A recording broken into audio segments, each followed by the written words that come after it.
요즘 갈수록 매스컴이나 상황들이 그렇게 많이 좋지 않아서 오늘 성도들이 얼마나 올까 걱정했습니다. 그런데 감사하게도 찬양할 때부터 애들 때리는 거 아니죠? 아닙니다. 괜찮습니다. 괜찮습니다. 교회 애들 목소리가 나니까 너무 좋은 것 같아요. 농담한 거고요. 예, 그 찬양할 때부터 찬양이 너무 은혜가 되고 또 기도의 자리, 찬양의 자리를 생각해서 오신 여러분들이 너무 귀해서 찬양하는 내내 감사했고 찬양할 때 너무 은혜가 돼서 이 찬양이 안 끝났으면 좋겠다는 생각이 들었습니다. 제가 설교자니까 찬양이 끝나긴 끝나야 될 텐데 이렇게 찬양이 이렇게 시계를 자주 안 봐도 될 만큼 찬양이 귀한 시간이 된 것 같습니다. 우리 귀한 찬양팀에게 다시 한번 감사의 박수를 한번 예. 사실 찬양팀을 통해서 역사하신 하나님이 더 우리의 감사 박수의 대상이 될 것 같습니다. 박수 우리 하나님 앞에 드리겠습니다. 같이 예. 조명을 받으니까 제가 굉장히 피부가 감사합니다. 그 여호수아서 8장 30절부터 35절까지 말씀입니다. 여호수아서 8장 30절부터 35절까지 말씀입니다. 저와 여러분들이 한 절씩 교독하겠습니다. 여호수아서 8장 30절에서 35절 말씀. 제가 먼저 읽습니다. 그때 여호수아가 이스라엘의 하나님 여호와를 위하여 에발산에 한 제단을 쌓았으니 이는 여호와의 종 모세가 이스라엘 자손에게 명령한 것과 모세의 율법에 기록된 대로 쇠의 연장으로 다듬지 아니한 새 돌로 만든 제단이라. 우리가 여호와께 번제물과 화목제물을 그 위에 드렸으며 여호수아가 거기서 모세가 기록한 율법을 이스라엘 자손의 목전에서 그 돌에 기록하매 온 이스라엘과 그 자손들과 관리들과 제사장들과 본토인뿐 아니라 이방인까지 여호와의 언약궤를 맨 제위 사람 제사장들 앞에서 궤의 좌우에 서되 절반은 그리스탐산에 절반은 에발산 앞에 섰으니 이는 전에 여호와의 종 모세가 이스라엘 백성에게 축복하라고 명령한 대로 함이라. 그 후에 여호수아가 율법책에 기록된 모든 것대로 축복과 저주하는 율법의 모든 말씀을 낭독하였으니 모세가 명령한 것은 여호수아가 이스라엘 온 회중과 여자들과 아이와 그들 중에 동행하는 거류민들 앞에서 낭독하지 아니한 말이 하나도 없었더라. 아멘. 말씀을 시작하기 전에 오늘 좀 달라진 부분을 말씀을 먼저 드려야 될 것 같습니다. 제가 설교가 끝나고서 기도 제목 공통의 기도 제목을 가지고 기도하시다가 제가 끝내는 기도만 하고 그것도 안 할까요? 할까요? 해야 되나?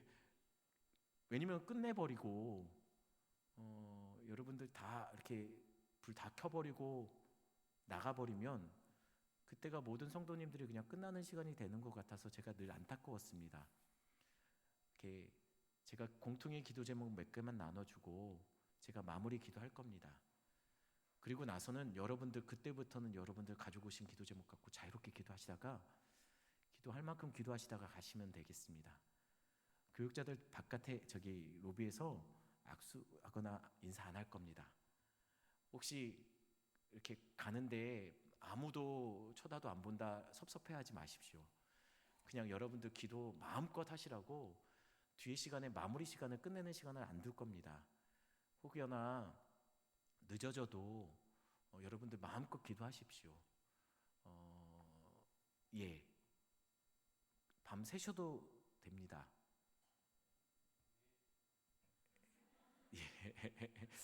아멘 하셨습니다. 밤 새셔도 됩니다. 편할 대로 기도하시다가 자유롭게 가시면 될 것 같습니다. 공통의 기도 제목만 하시다가 시간이 안 되면 그 시간에 끝내고 가셔도 상관은 없습니다. 여러분 원하시는 만큼 정말 지금 시대는 정말 개인이 하나님 앞에 독대하며 기도해야 될 필요가 있는 시대인 것 같습니다.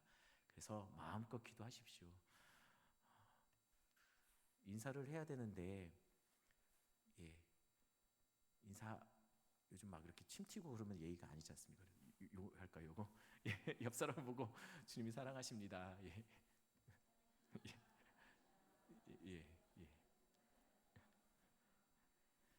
여러분, 성경에 보면 복과 저주를 구분해서 분명하게 말하고 있습니다. 성경은 복과 저주를 나눠서 분명하게 이야기합니다. 그러면 복과 저주가 무엇일까요? 여러분, 복이 무엇이고 저주가 무엇일까요? 그리고 아무래도 여러분, 이 복과 저주가 무엇이냐고 물어본다면 여러분도 이렇게 대답하실 겁니다. 복은 좋은 것이죠. 저주는 안 좋은 겁니다. 복은 무조건 받아야 되는 겁니다. 저주는 무조건 피해야 되는 것이죠. 그러면 다시 묻겠습니다. 복이 무엇입니까? 그리고 저주가 무엇일까요? 복과 저주가 무엇인지 분명히 알아야 받을 것과 피할 것을 구분할 것 아니겠습니까? 그렇다면 또 이렇게 말씀하실 겁니다. 뭐 복이 복이지, 저주는 저주고, 그거를 꼭 굳이 알아야겠습니까? 딱 봐도 복은 복이고 딱 봐도 저주는 저주지, 그렇지 않습니까? 굳이 뭐가 복이고 뭐가 저주인지 그걸 어떻게 굳이 말할 필요가 있습니까? 라고 생각하실 수 있죠. 네, 맞습니다. 복은 복입니다. 저주는 저주입니다. 그러니 복이 뭐고 저주가 뭐고 이런 거 굳이 말할 필요 없습니다. 딱 봐도 복은 복이고 저주는 저주입니다. 복은 좋은 일이죠. 우리에게 있어서 복은 성공이고 번영이고 잘 되는 것을 복이라고 말합니다. 딱 봐도 이게 복입니다. 저주는 그 반대일 겁니다. 안 좋은 일, 실패, 패배, 절망, 이런 것이 저주겠죠. 딱 봐도 저주는 저주입니다. 그것에 대한 우리 기준은 명확합니다. 우리는 명확합니다. 그럼 정말 문제는 우리가 생각하는 복과 저주, 그리고 성경이 말하는 복과 저주가 같냐는 거예요. 우리가 생각하는 복과 저주의 개념이 성경이 말하는 복과 저주의 개념과 같은 것이라면, 정말 일치한다면, 딱 봐도 우리가 생각할 때 복은 복이고 저주면 저주인데 성경이 말하는 것도 우리가 생각할 때 딱 보면 저주는 저주고 복은 복이면 이상한 것이 있습니다. 예를 들어서 얘기하겠습니다. 창세기 39장 2절 말씀 한번 같이 읽어보겠습니다. 한 목소리로 읽습니다. 여호와께서 요셉과 함께 하심으로 그가 형통한 자가 되어 그의 주인 애굽 사람의 집에 있으니, 하나님이 요셉과 함께 했더니 요셉이 형통했다고 말합니다. 형통은 우리가 복과 동의어처럼 쓰이는 단어죠. 근데 형통한 자가 되었는데 우리가 생각할 때 그 뒤에 따라오는 말은 뭡니까? 형통하면 뭐가 돼야 되죠? 강남 아파트 주인이 돼야 되는 거 아닙니까? 형통하면 빌딩 하나 갖게 되는 거, 그것이 아닙니까? 그런데 성경은 뭐라고 말하고 있죠? 그의 주인 애굽 사람의 집에 있더니, 한마디로 말하면 주인의 노예가 돼 있더라는 것이에요. 아니, 형통한 자가 되었는데 왜 노예의 삶을 살고 있죠? 우리가 생각하는 형통, 우리가 생각하는 복과 성경이 말하는 복, 형통은 다른 것이냐라는 것이에요. 3절 한번 볼까요? 3절 4절 3절 4절 말씀, 제가 3절 여러분들이 4절 읽겠습니다. 그의 주인이 여호와께서 그와 함께 하심을 보며 또 여호와께서 그의 범사에 형통하게 하심을 보았더라. 요셉이 그의 주인에게 은혜를 입어 섬기며 그가 요셉을 가정 총무로 삼고 자기의 모든 그의 손에 위탁하니. 3절에 보니까 하나님이 요셉과 함께 했더니 그가 범사에 형통하여, 4절에 보니 놀고 먹는 복을 주었더라가 아니고 뭐가 나옵니까? 일복만 터졌더라가 나옵니다. 모든 일을 다 요셉에게 맡겨버려요. 아니, 형통했으면 놀고 먹고도 될 만큼 삶이 돼야 되는데 일복이 터진 거예요. 이게 복입니까? 저주입니까? 우리 기준은 분명합니다. 그런데 성경과 비춰보니 헷갈리더라는 거예요. 아무리 생각해도 우리가 생각하는 복과 저주의 개념이 성경이 말하는 복과 저주의 개념과 다른 것처럼 보이더라는 것이에요. 어떤 때는 복이 성경에는 저주로 말하고, 어떤 때는 우리가 생각하는 저주가 성경에는 복으로 말하고 있더라는 것이죠. 그러면 여리고성 싸움은 어떻습니까? 그 싸움은 복으로 결론되는 싸움입니까? 아니면 저주받은 싸움이 됩니까? 결과만 먼저 얘기하겠습니다. 여리고성 싸움은 어땠습니까? 승리했습니까? 패배했습니까? 승리했죠. 이스라엘은 아무 희생 없이 승리한 싸움을, 여리고성 싸움을 통해서 결과를 얻어냈습니다. 그럼 좋은 겁니까? 나쁜 겁니까? 좋은 거죠. 이것은 우리의 관점에서는 전혀 의심의 여지가 없이 복받은 싸움입니다. 반면 아이성 싸움은 어떠했나요? 승리자처럼 올라갔지만 그들은 완전히 패배하고 내려와요. 아이성 싸움에서, 전투에서 이스라엘은 3,000명이 싸움에 나갔습니다. 그런데 칼 한 번 제대로 휘두르지도 못하고 소리 한 번 지르지도 못하고 36명이 죽고 패전하여서 도망치게 되었죠. 그러면 아이성 싸움은 저주받은 싸움입니까? 축복받은 싸움입니까? 당연히 저주받은 싸움이죠. 여리고성과 아이성의 싸움은 극과 극인 싸움의 결과를 가져왔습니다. 한쪽은 승리자의 자리에 섰죠. 한쪽은 패배자의 자리에 서게 되었습니다. 그러니 우리 관점에서 보면 이거는 두말하면 잔소리입니다. 여리고성 싸움은 복이고 아이성 싸움은 저주받은 싸움이었다는 결론을 우리는 낼 수 있는 것이죠. 그러나 문제는 우리가 생각하는 것처럼 여리고성 싸움이 결과가 복이고 아이성 싸움의 결과는 저주라고 그렇게 간단하게 결론 내릴 수 있는 문제가 아니더라는 것이에요. 보여지는 것이 다가 아닙니다. 그들의 싸움의 결과가 승리인지 패배인지 사실은 성경은 별로 그것을 중요하게 생각하지 않아요. 성경은 사실 그것에 별로 관심이 없는 것처럼 보이더라는 것이에요. 성경의 진짜 관심은 그럼 무엇입니까? 여리고성 싸움이, 그 싸움 앞에서 이스라엘 백성들이 어떤 모습이었는지, 아이성 앞에서 이스라엘이 어떤 백성이었는지 성경은 사실은 그것에 더 관심을 갖고 있습니다. 결과가 복인지 저주인지가 중요한 게 아니라 이스라엘이 복된 백성인지 저주받을 백성인지 그것에 더 관심이 있더라는 것이에요. 결과가 아니라 이스라엘 그들이 누구인가에 더 관심이 있더라는 것이죠. 이스라엘이 여리고성에서 승리를 보게 된 것이 복이고 아이성 앞에서 패배를 맛보게 된 것이 저주가 아닙니다. 여리고성의 승리와 아이성의 패배와 상관없이 이스라엘의 시선이 어디에 머무르고 있는지가 더 중요합니다. 중요한 것은 결과가 아닙니다. 중요한 것은 환경이 아니더라는 것이에요. 중요한 것은 내가 누구인지, 그리고 내가 내 삶 속에 나의 시선을 어디에 두고 살아가고 있는지가 성경은 더 관심 있게 다루고 있더라는 것이에요. 왜냐하면 좋은 결과가 때로는 저주가 될 수 있기 때문이죠. 저주받을 환경이 때로는 축복이 될 수도 있기 때문입니다. 저는 종종 얘기했지만 저희 집은 정말 찢어지게 가난했습니다. 1년에 몇 차례 이사했어요. 막 이사하다가 저희 집이 이사를 할 때마다 방이 한 개씩 줄어들었어요.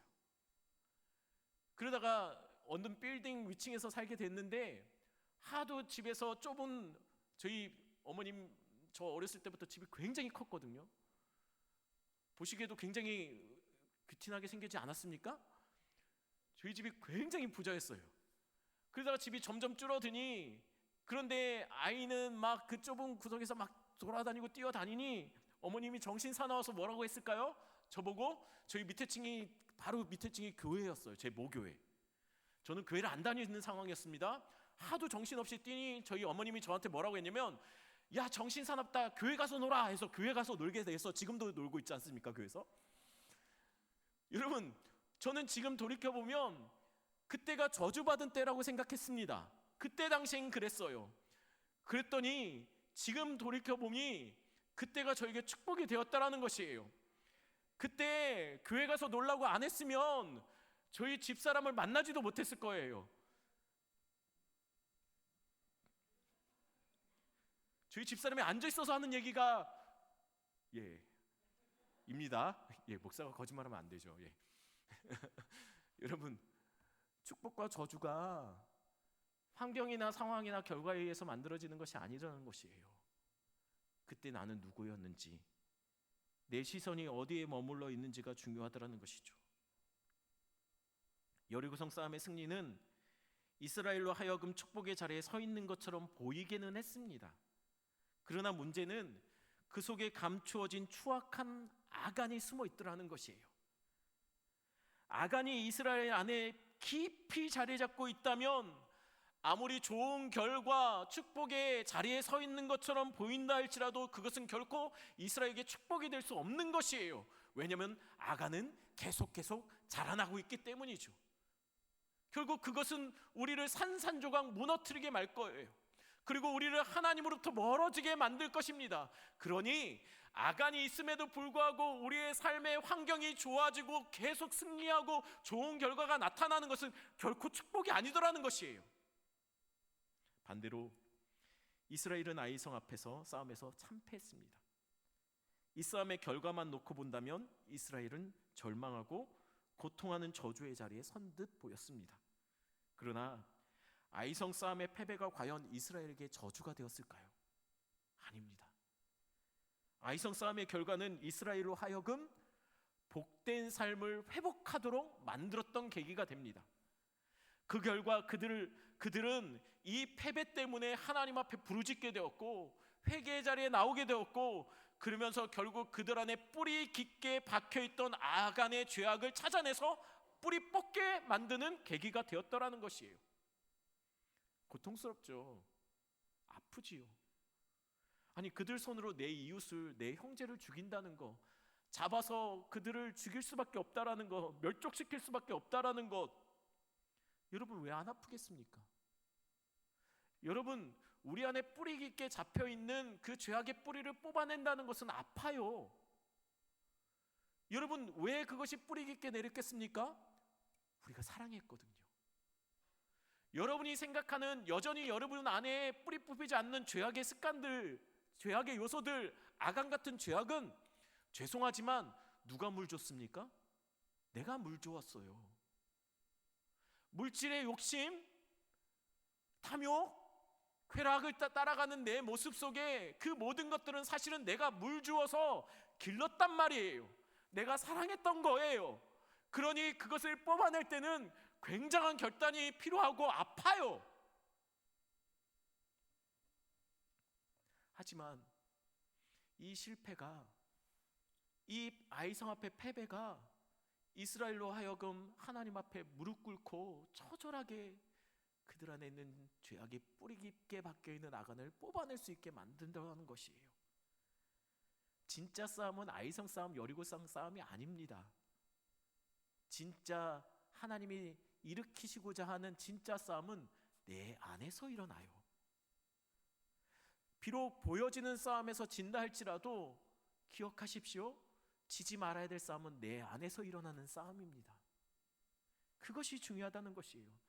그 싸움은 먼저 여러분들 안에 해결돼야 될 것이 있어요. 그 싸움을 싸우기 위해서는 내가 누구인지, 그리고 내가 지금 누굴 바라보고 있는지에 따라서 이 싸움이 축복이 될지 저주가 될지가 결정된다라는 것이에요. 그러니 눈에 보이는 환경과 눈에 보이는 결과에 속아서 쉽게 이게 복받았다, 저주받았다라고 평가해서는 안 된다라는 것이에요. 예를 들어 보겠습니다. 건강검진을 받았습니다. 그런데 내 안에 암덩어리가 있어요. 이런 말 했다고 또 가서 우리 목사님 암 걸렸다고 뭐 이렇게 말씀하시면 안 됩니다. 그냥 예를 들어서 얘기하는 겁니다. 제 안에 암덩어리가 있음에도 불구하고 건강검진을 받았는데 결과가 모두가 양호 이라고 나왔습니다. 좋은 결과를 받았으면 이건 복입니까? 내 안에 자라나고 있는 암세포가 있는데 결과는 좋은 결과가 나왔어요. 그 결과를 보면 나는 위로받았습니다. 나는 안심하게 되었어요. 평강을 갖게 되었습니다. 이게 축복입니까? 아니죠. 내 안에 암덩어리가 자라고 있다면, 그럼에도 불구하고 좋은 결과가 나왔다면 그거는 저주입니다.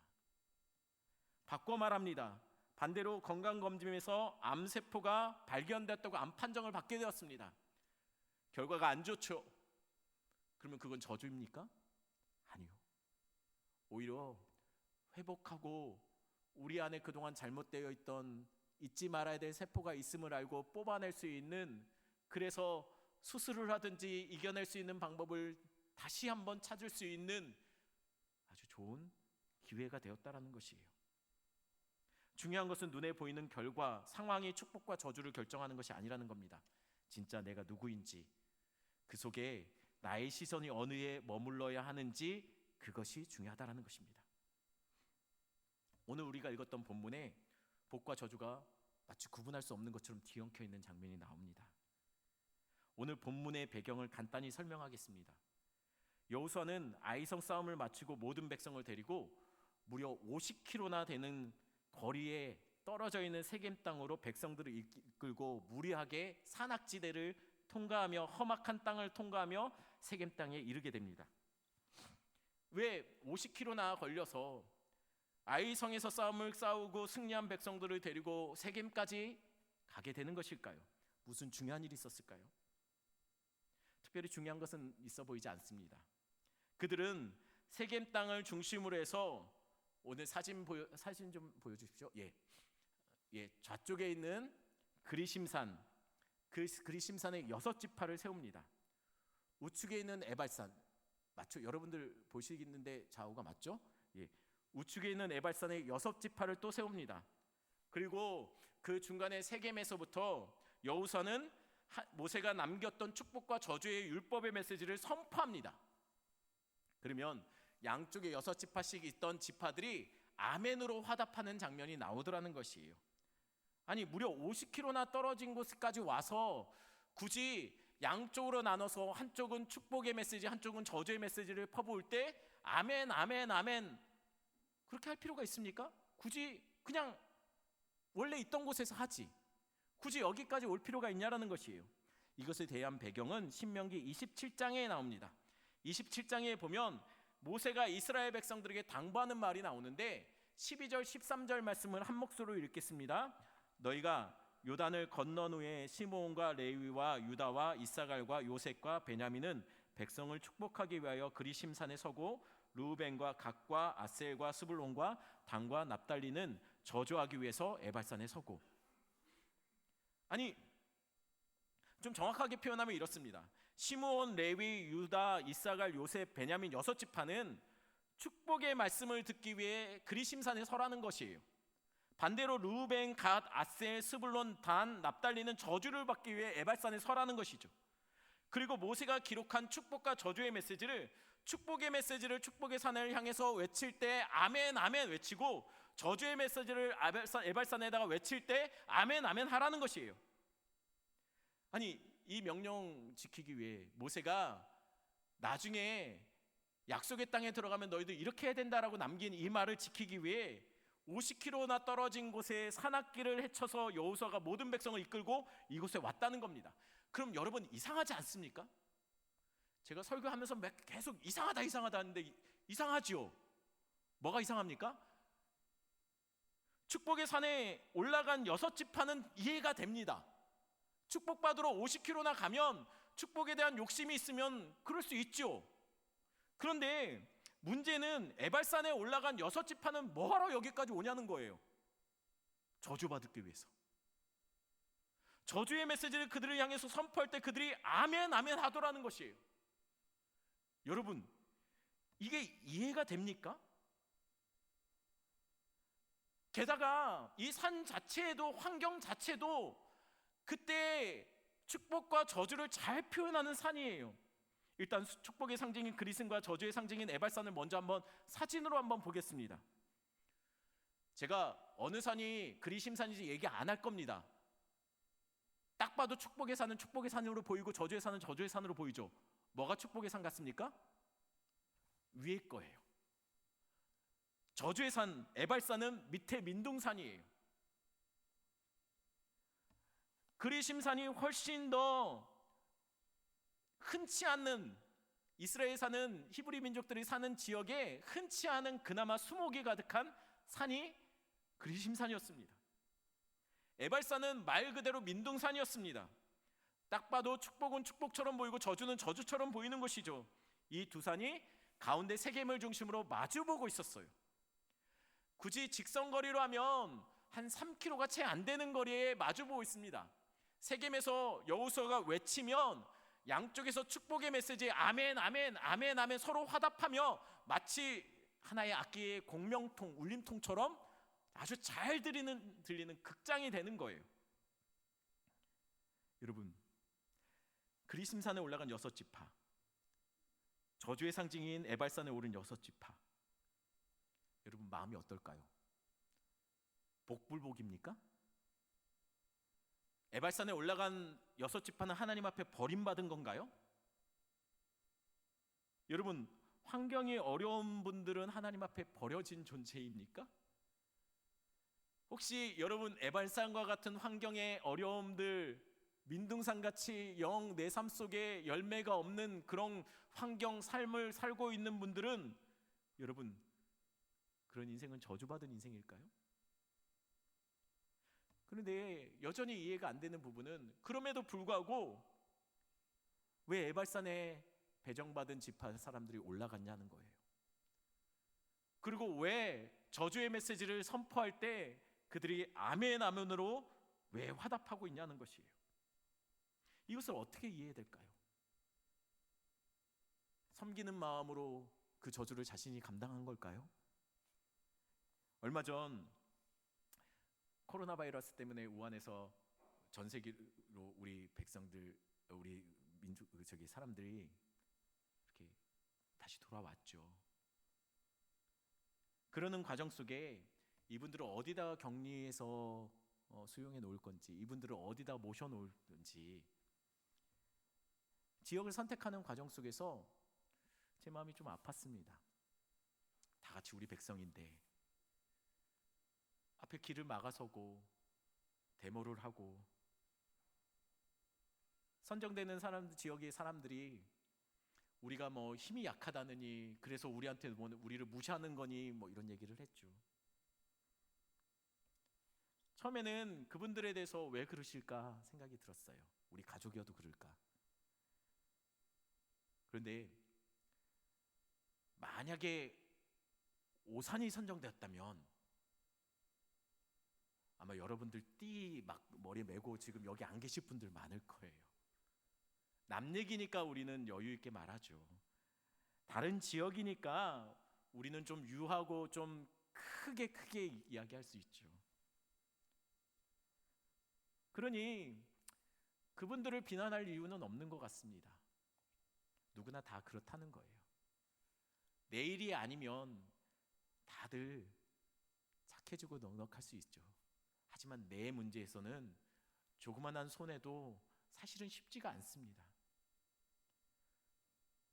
이것을 우리가 지역 이기주의니 이런 얘기로 할 거 아닙니다. 우리도 똑같은 사람이라는 것이에요. 그들을 비난할 것이 아니라는 것이죠. 그럼 이스라엘은 달랐을까요? 아니, 하나님 왜 우리는 저주의 산입니까? 하나님 왜 저 녀석들은 왜 저 산입니까? 왜 내가 올라가야 하죠? 왜 우리는 저주의 메시지가 선포될 때 아멘이라고 화답해야 됩니까? 왜 그리심산에 올라간 저들은 뭐가 다르길래 축복의 메시지로 그들은 자신의 것으로 만듭니까? 여러분 마음이 안 섭섭했겠습니까? 그런데 아무도 이 부분에서 성경에 보면 그들이 섭섭하거나 그들이 이것에 대해서 불순종하거나 반란을 일으키거나 거부하는 모습이 나타나지 않고 있더라는 것이에요. 왜 그럴까요? 기억해야 될 것이 있습니다. 환경이 저주의 산에 있다고 저주는 아닙니다. 축복의 산에 서 있다고 역시 그것이 축복이라고 말할 수 있는 것은 아니라는 것이에요. 내가 선 곳, 내가 처한 환경이 나를 복과 저주로 나누는 것이 아니라는 것이에요.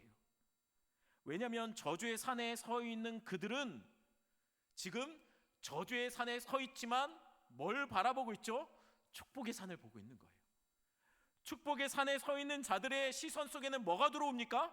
에발산에 그 민둥산이 보이는 거예요. 서로 마주보고 있는 것이에요. 그러니 선줄로 안 자는 자만해서는 안 되는 겁니다. 비록 내가 온전히 섰다라고 생각하는 그 순간에도 나는 저주를 바라보며 충분히 넘어질 수 있다라고 생각해야 되고, 비록 버려진 듯 산다 할지라도 하나님이 주실 축복의 산을 바라보며 다시 한번 일어설 수 있는 그런 하나님 앞에 결단을 만들어야 된다라는 것이에요. 그리심산의 선자들은 에발산을 보고 있고, 그러면서 자신의 혹시 넘어질까 두려운 마음으로 그 저주의 산을 바라봤을 거예요.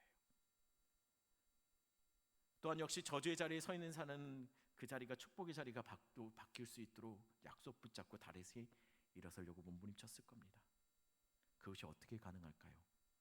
8장 30절이 힌트입니다. 8장 30절 한 목소리로 읽겠습니다. 그때 여호수아가 이스라엘의 하나님 여호와를 위하여 에발산에 한 제단을 쌓았으니. 여기서 우리가 이해하기 힘든 게 또 하나 나옵니다. 하나님은 모여있는 이스라엘 백성들에게 제단을 쌓고 거기서 화목제와 번제물을 드리라고 말하고 있어요. 여러분이 생각할 때, 상식적으로 생각할 때 하나님의 제단, 하나님을 만나는 곳, 예배의 장소, 십자가를 생각하게 하는 장소가 여러분 놓여져야 한다면 두 산 중에 어느 산에 놓여야지 정상입니까? 축복의 산입니까? 저주의 산입니까?